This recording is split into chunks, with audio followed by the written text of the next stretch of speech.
қос бірдей алтын. Бұл Ашхабадта өтіп жатқан 5-ші Азия ойындарында атақты Ольга Рыпакованың еншілеген жүлдесі. Жеңіс үшін спортшымыз алар ақшалай сыйақы да өте қомақты.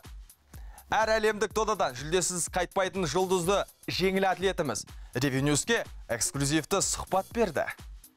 Ольга Рыпакова Ашхабадта болып жатқан жауынгерлік өнер түрлері бойынша жабық ғимаратта өтетін 5-ші Азия ойындарының жеңімпазы атанды. Жеңіл атлет ұзындыққа және үш қарғып секіруде қарсылас шақ келтірмеді. Пекин, Лондон және Рио олимпиадаларының әр жүлдесі спортшыны ауқаттылар қатарына қосқан еді. Бұл жолғы қос алтынына төленер сыйақы да мол болмақ.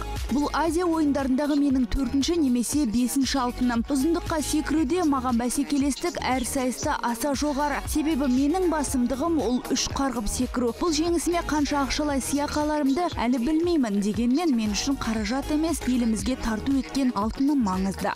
Ақша емес, ел абыройы деп бәсекеге шыққан ұлттық құрама атлеттері 6 алтын, 6 күміс, 12 қола еншілеп, 26 елдің ішінде 3-ші келеді. Түркменстанға іссапармен барған ел президенті Нұрсұлтан Назарбаев спортшылармен арнайы жүздесіп сәттілік тілеген. Бізге бұдан артық сый жоқ дейді Рыпакова. Елбасының өзі спортшылармен жүздесіп сәттілік тіледі. Әрине қуаныштымын. Жалпы Ашхабадтағы Азия ойындарының ұйымдастырылуы олимпиададан кем емес. Жеңіл атлетика менің өмірімнің мәні. Сондықтан әлі талай халықаралық додаларға қатыссам деген жоспарым бар. Рухты әрі арманшыл спортшы мемлекеттің құты. 3 олимпиада, 5 түрлі әлем чемпионаты, 4 Азия ойындарында олжа салған Ольга ел тарихындағы ең үздік жеңіл атлет екені даусыз. Бүгінде Рыпакованың жанкүйерлері әлемнің әр түкпірінде бар.